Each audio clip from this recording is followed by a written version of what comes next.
Desde ahora, escucharemos la lectura sin comentarios del libro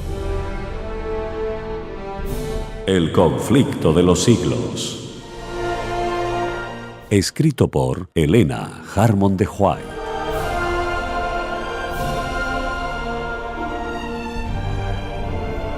Capítulo 3. Una era de tinieblas espirituales.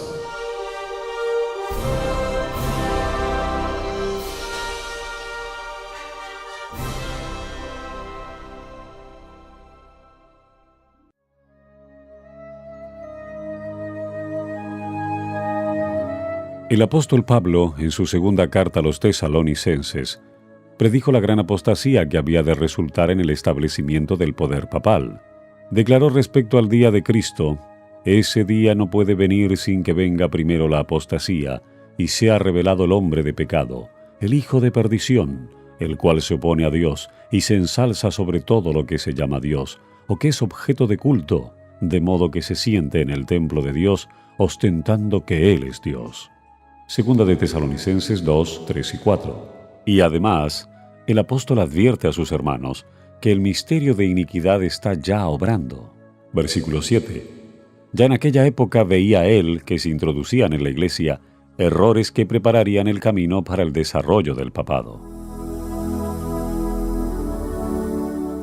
Poco a poco, primero solapadamente y a hurtadillas, y después con más desembozo, conforme iba cobrando fuerza y dominio sobre los espíritus de los hombres, el misterio de iniquidad hizo progresar su obra engañosa y blasfema.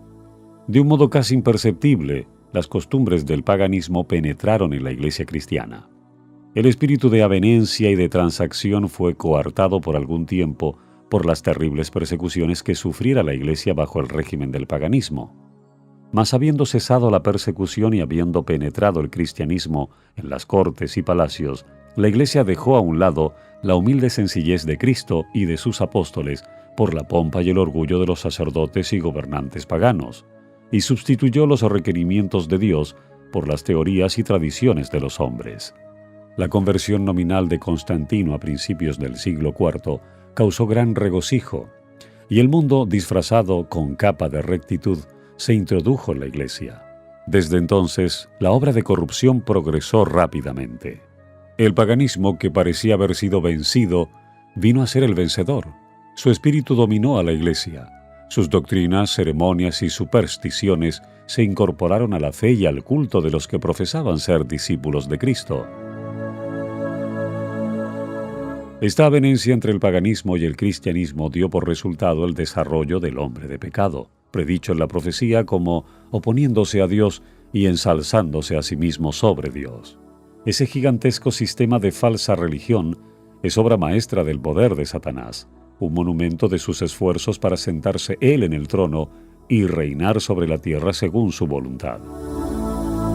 Satanás se había esforzado una vez por hacer transigir a Cristo. Vino a donde estaba el Hijo de Dios en el desierto para tentarle, y mostrándole todos los reinos del mundo y su gloria, ofreció entregárselo todo, con tal que reconociera la supremacía del príncipe de las tinieblas. Cristo reprendió al presuntuoso tentador y le obligó a marcharse.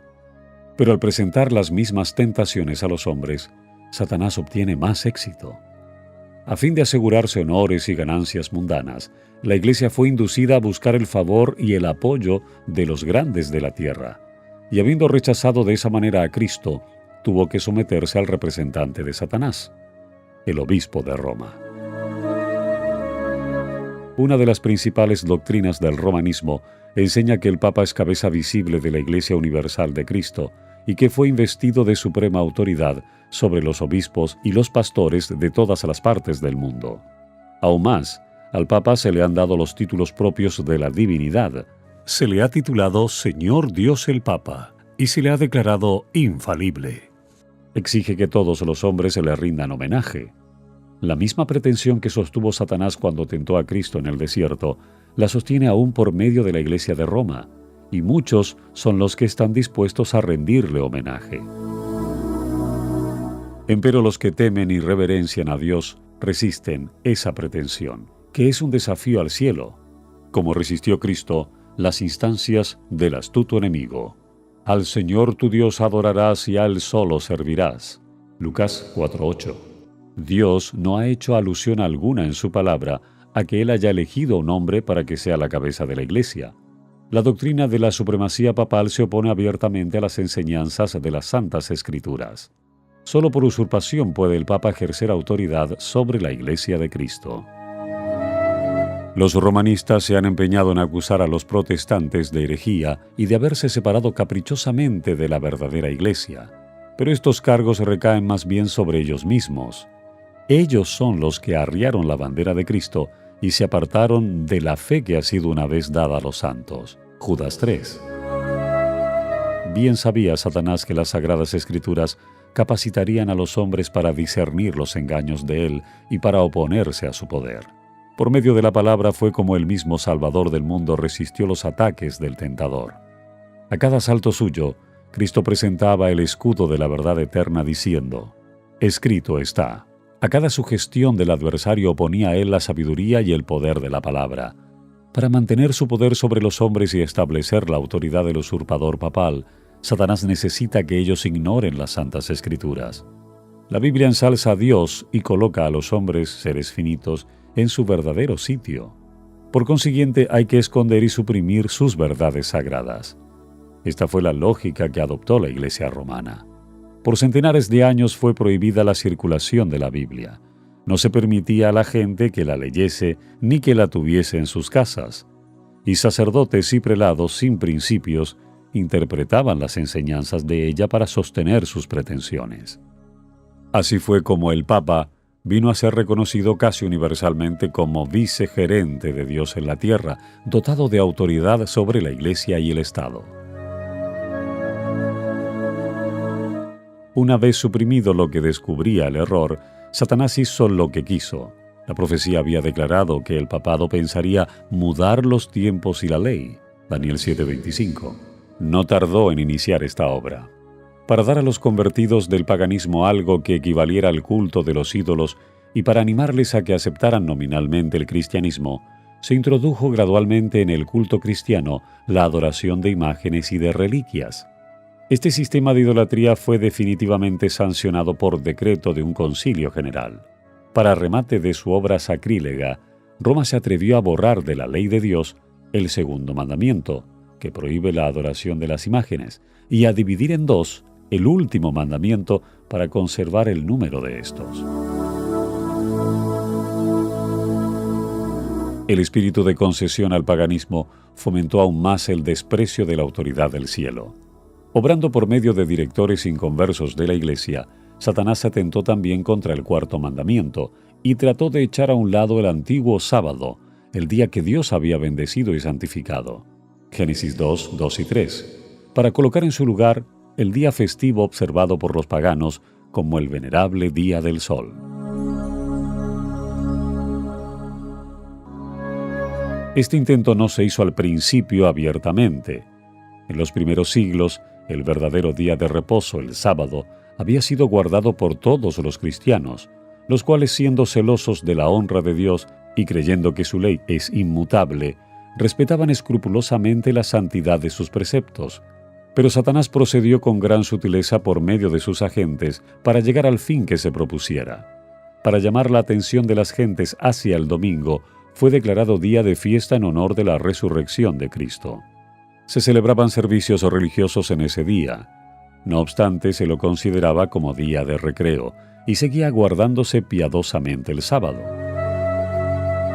Con el fin de preparar el terreno para la realización de sus fines, Satanás indujo a los judíos, antes del advenimiento de Cristo, a que recargasen el sábado con las más rigurosas exacciones, de modo que su observancia fuese una pesada carga.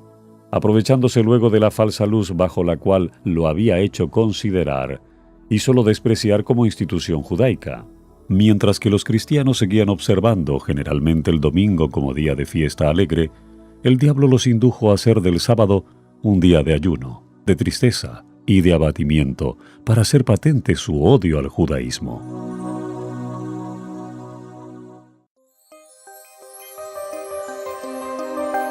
Esta es la lectura sin comentarios del libro El conflicto de los siglos. Capítulo 3. Una era de tinieblas espirituales.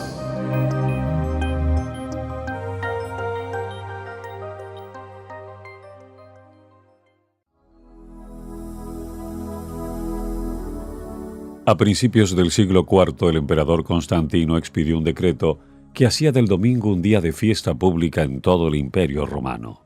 El Día del Sol fue reverenciado por sus súbditos paganos y honrado por los cristianos, pues era política del emperador conciliar los intereses del paganismo y del cristianismo que se hallaban en pugna. Los obispos de la Iglesia, inspirados por su ambición y su sed de dominio, le hicieron obrar así, pues comprendieron que si el mismo día era observado por cristianos y paganos, estos llegarían a aceptar nominalmente el cristianismo, y ello redundaría en beneficio del poder y de la gloria de la Iglesia. Pero a pesar de que muchos cristianos piadosos fueron poco a poco inducidos a reconocer cierto carácter sagrado al domingo, no dejaron de considerar el verdadero sábado como el día santo del Señor, ni de observarlo en cumplimiento del cuarto mandamiento.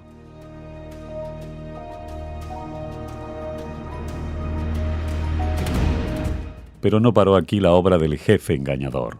Había resuelto reunir al mundo cristiano bajo su bandera y ejercer su poder por medio de su vicario, el orgulloso pontífice que aseveraba ser el representante de Cristo. Realizó su propósito valiéndose de paganos semiconvertidos, de prelados ambiciosos y de eclesiásticos amigos del mundo. Convocábanse de vez en cuando grandes concilios en que se reunían los dignatarios de la Iglesia de todas partes del mundo. Casi en cada concilio el día de reposo que Dios había instituido era deprimido un poco más, en tanto que el domingo era exaltado en igual proporción. Así fue como la fiesta pagana llegó a ser honrada como institución divina, mientras que el sábado de la Biblia era declarado reliquia del judaísmo y se pronunciaba una maldición sobre sus observadores.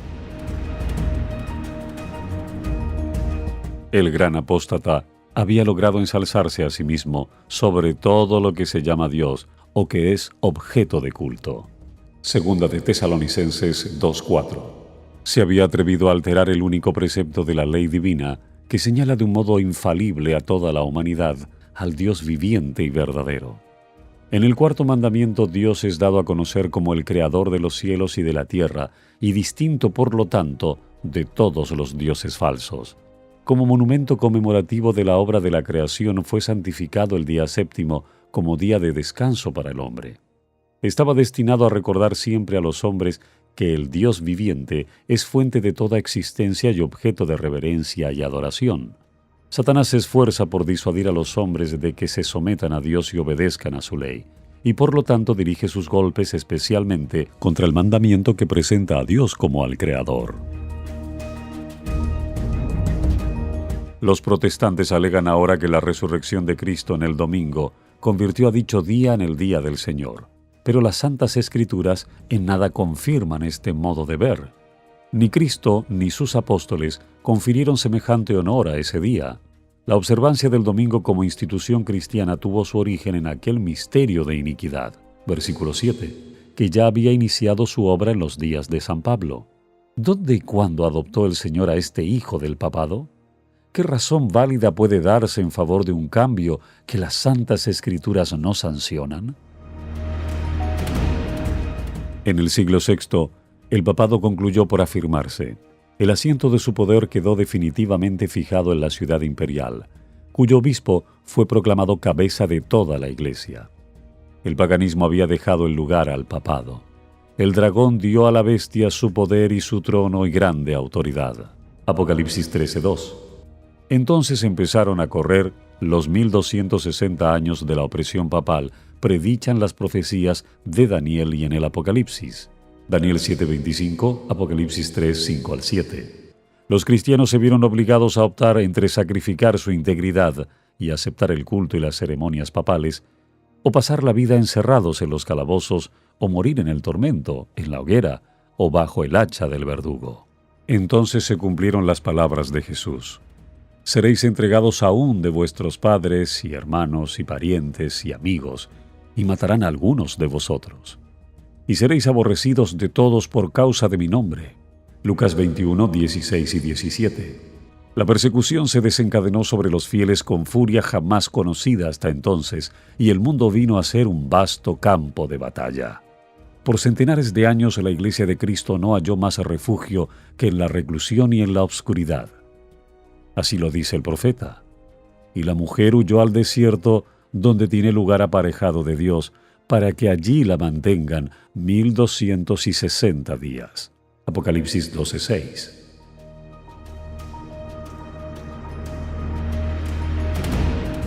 El advenimiento de la Iglesia romana al poder marcó el principio de la Edad Media. A medida que crecía su poder, las tinieblas se hacían más densas. La fe pasó de Cristo, el verdadero fundamento, al Papa de Roma. En vez de confiar en el Hijo de Dios para obtener el perdón de sus pecados y la salvación eterna, el pueblo recurría al Papa y a los sacerdotes y prelados a quienes él invistiera de autoridad. Se le enseñó que el Papa era su mediador terrenal y que nadie podía acercarse a Dios sino por medio de él, y andando el tiempo se le enseñó también que para los fieles el Papa ocupaba el lugar de Dios y que por lo tanto debían obedecerle implícitamente.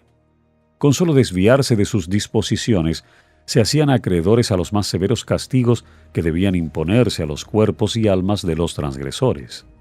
Así fueron los espíritus de los hombres desviados de Dios y dirigidos hacia hombres falibles y crueles.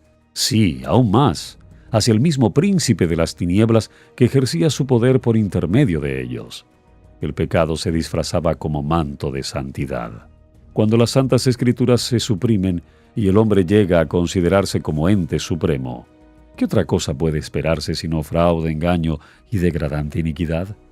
Al ensalzarse las leyes y las tradiciones humanas, se puso de manifiesto la corrupción que resulta siempre del menosprecio de la ley de Dios.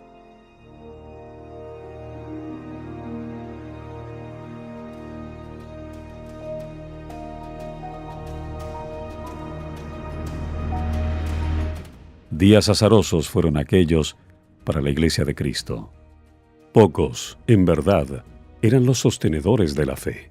Aun cuando la verdad no quedó sin testigos, a veces parecía que el error y la superstición concluirían por prevalecer completamente y que la verdadera religión iba a ser desarraigada de la tierra. El Evangelio se perdía de vista mientras que las formas de religión se multiplicaban y la gente se veía abrumada bajo el peso de exacciones rigurosas. No solo se le enseñaba a ver en el Papa a su mediador, sino aún a confiar en sus propias obras para la expiación del pecado. Largas peregrinaciones, obras de penitencia, la adoración de reliquias, la construcción de templos, relicarios y altares, la donación de grandes sumas a la Iglesia, todas estas cosas y muchas otras parecidas les eran impuestas a los fieles para aplacar la ira de Dios o para asegurarse su favor. Como si Dios, a semejanza de los hombres, se enojara por pequeñeces o pudiera ser apaciguado por regalos y penitencias. Por más que los vicios prevalecieran, aún entre los jefes de la Iglesia romana, la influencia de ésta parecía ir siempre en aumento. A fines del siglo VIII, los partidarios del Papa empezaron a sostener que en los primeros tiempos de la Iglesia tenían los obispos de Roma el mismo poder espiritual que a la fecha se arrogaban. Para dar a su aserto visos de autoridad, había que valerse de algunos medios, que pronto fueron sugeridos por el padre de la mentira. Los monjes fraguaron viejos manuscritos. Se descubrieron decretos conciliares de los que nunca se había oído hablar hasta entonces, y que establecían la supremacía universal del Papa desde los primeros tiempos. Y la Iglesia, que había rechazado la verdad, aceptó con avidez estas imposturas. Los pocos fieles que edificaban sobre el cimiento verdadero, 1 Corintios 3, 10 y 11, estaban perplejos y trabados, pues los escombros de las falsas doctrinas entorpecían el trabajo. Como los constructores de los muros de Jerusalén en tiempo de Nehemías, algunos estaban por exclamar: «Las fuerzas de los acarreadores se han enflaquecido, y el escombro es mucho, y no podemos edificar el muro». Nehemías 4:10.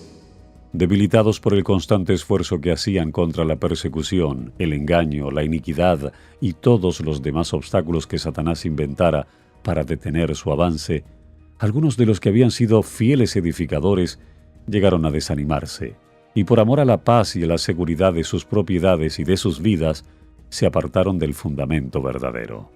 Otros, sin dejarse desalentar por la oposición de sus enemigos, declararon sin temor: «No temáis delante de ellos. Acordaos del Señor grande y terrible». Versículo 14. Y cada uno de los que trabajaban tenía la espada ceñida. Efesios 6:17.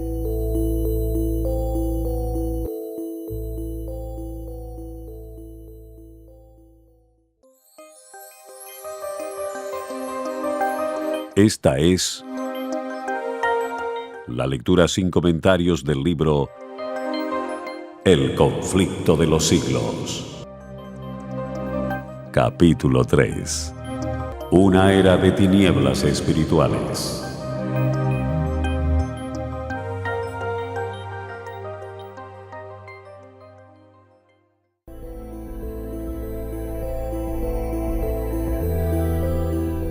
En todo tiempo, el mismo espíritu de odio y de oposición a la verdad inspiró a los enemigos de Dios, y los siervos de Él necesitaron la misma vigilancia y fidelidad. Las palabras de Cristo a sus primeros discípulos se aplicarán a cuantos le sigan hasta el fin de los tiempos. Y lo que os digo a vosotros, a todos lo digo: velad. Marcos 13:37.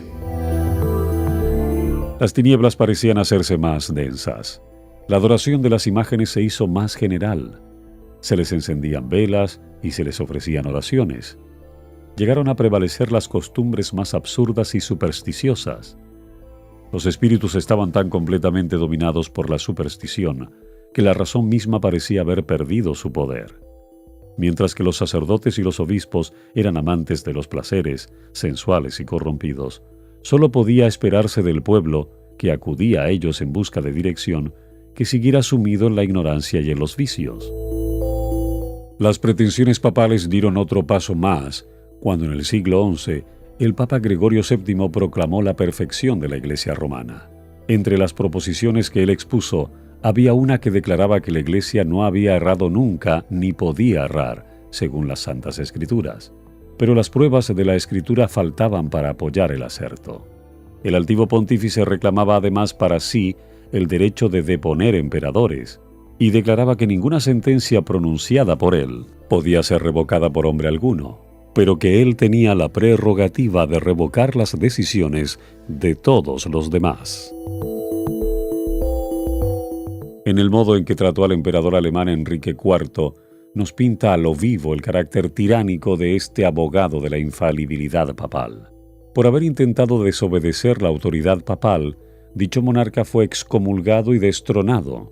Aterrorizado ante la deserción de sus propios príncipes, que por orden papal fueron instigados a rebelarse contra él, Enrique no tuvo más remedio que hacer las paces con Roma. Acompañado de su esposa y de un fiel sirviente, cruzó los Alpes en pleno invierno para humillarse ante el Papa. Habiendo llegado al castillo donde Gregorio se había retirado, fue conducido, despojado de sus guardas, a un patio exterior, y allí, en el crudo frío del invierno, con la cabeza descubierta, los pies descalzos y miserablemente vestido, esperó el permiso del Papa para llegar a su presencia. Solo después que hubo pasado así 3 días, ayunando y haciendo confesión, condescendió el pontífice en perdonarle. Y aún entonces fuele concedida esa gracia con la condición de que el emperador esperaría la venia del Papa antes de reasumir las insignias reales o de ejercer su poder. Y Gregorio, envanecido con su triunfo, se jactaba de que era su deber abatir la soberbia de los reyes. Cuán notable contraste hay entre el despótico orgullo de tan altivo pontífice y la mansedumbre y humildad de Cristo, quien se presenta a sí mismo como llamando a la puerta del corazón para ser admitido en él y traer perdón y paz, y enseñó a sus discípulos: el que quisiere entre vosotros ser el primero, será vuestro siervo. Mateo 20:27. Los siglos que se sucedieron presenciaron un constante aumento del error en las doctrinas sostenidas por Roma. Aún antes del establecimiento del papado, las enseñanzas de los filósofos paganos habían recibido atención y ejercido influencia dentro de la Iglesia. Muchos de los que profesaban ser convertidos se aferraban aún a los dogmas de su filosofía pagana, y no solo seguían estudiándolos ellos mismos, sino que inducían a otros a que los estudiaran también, a fin de extender su influencia entre los paganos. Así se introdujeron graves errores en la fe cristiana. Uno de los principales fue la creencia en la inmortalidad natural del hombre y en su estado consciente después de la muerte. Esta doctrina fue la base sobre la cual Roma estableció la invocación de los santos y la adoración de la Virgen María. De la misma doctrina se derivó también la herejía del tormento eterno para los que mueren impenitentes, que muy pronto figuró en el credo papal. De este modo se preparó el camino para la introducción de otra invención del paganismo, a la que Roma llamó purgatorio, y de la que se valió para aterrorizar a las muchedumbres crédulas y supersticiosas. Con esta herejía, Roma afirma la existencia de un lugar de tormento en el que las almas de los que no han merecido eterna condenación han de ser castigadas por sus pecados, y de donde, una vez limpiadas de impureza, son admitidas en el cielo. Una impostura más necesitaba Roma para aprovecharse de los temores y de los vicios de sus adherentes. Fue esta la doctrina de las indulgencias. A todos los que se alistasen en las guerras que emprendía el pontífice para extender su dominio temporal, castigar a sus enemigos o exterminar a los que se atreviesen a negar su supremacía espiritual, se concedía plena remisión de los pecados pasados, presentes y futuros, y la condonación de todas las penas y castigos merecidos.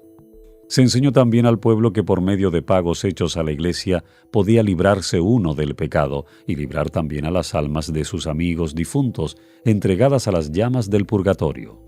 Por estos medios llenaba Roma sus arcas y sustentaba la magnificencia, el lujo y los vicios de los que pretendían ser representantes de aquel que no tuvo dónde recostar la cabeza. La institución bíblica de la Cena del Señor fue sustituida por el sacrificio idolátrico de la misa. Los sacerdotes papales aseveraban que con sus palabras podían convertir el pan y el vino en el cuerpo y sangre verdaderos de Cristo. Con blasfema presunción se arrogaban el poder de crear a Dios, creador de todo. Se les obligaba a los cristianos, so pena de muerte, a confesar su fe en esta horrible herejía que afrentaba al cielo. Muchísimos que se negaron a ello fueron entregados a las llamas. En el siglo XIII se estableció la más terrible de las maquinaciones del papado, la Inquisición. El príncipe de las tinieblas obró de acuerdo con los jefes de la jerarquía papal. En sus concilios secretos, Satanás y sus ángeles gobernaron los espíritus de los hombres perversos, mientras que invisible acampaba entre ellos un ángel de Dios que llevaba apunte de sus malvados decretos y escribía la historia de hechos por demás horrorosos para ser presentados a la vista de los hombres. Babilonia, la grande, fue embriagada de la sangre de los santos. Los cuerpos mutilados de millones de mártires clamaban a Dios venganza contra aquel poder apóstata. El papado había llegado a ejercer su despotismo sobre el mundo. Reyes y emperadores acataban los decretos del pontífice romano. El destino de los hombres, en este tiempo y para la eternidad, parecía depender de su albedrío. Por centenares de años las doctrinas de Roma habían sido extensa e implícitamente recibidas, sus ritos cumplidos con reverencia y observadas sus fiestas por la generalidad. Su clero era colmado de honores y sostenido con liberalidad. Nunca desde entonces ha alcanzado Roma tan grande dignidad, magnificencia ni poder. Mas el apogeo del papado fue la medianoche del mundo. Las sagradas escrituras eran casi desconocidas no solo de las gentes, sino de los mismos sacerdotes. A semejanza de los antiguos fariseos, los caudillos papales aborrecían la luz que habría revelado sus pecados. Rechazada la ley de Dios, modelo de justicia, ejercieron poderío sin límites y practicaron desenfrenadamente los vicios. Prevalecieron el fraude, la avaricia y el libertinaje. Los hombres no retrocedieron ante ningún crimen que pudiese darles riquezas o posición. Los palacios de los papas y de los prelados eran teatro de los más viles excesos. algunos de los pontífices reinantes se hicieron reos de crímenes tan horrorosos que los gobernantes civiles tuvieron que procurar deponer a dichos dignatarios de la Iglesia como monstruos demasiado viles para ser tolerados. Durante siglos, Europa no progresó en las ciencias, ni en las artes, ni en la civilización. La cristiandad quedó moral e intelectualmente paralizada. La condición en que el mundo se encontraba bajo el poder romano resultaba ser el cumplimiento espantoso e impresionante de las palabras del profeta Oseas. Mi pueblo está destruido por falta de conocimiento. Por cuanto tú has rechazado con desprecio el conocimiento de Dios, yo también te rechazaré.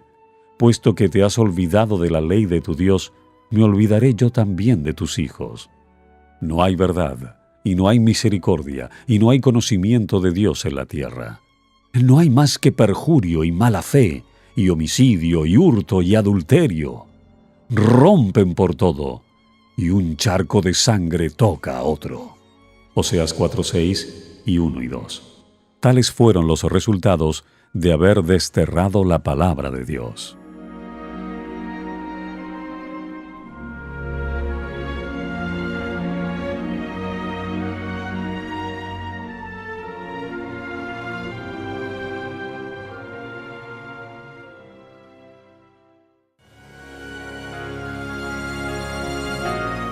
Hasta aquí la lectura sin comentarios del libro El conflicto de los siglos, escrito por Elena Harmon de White.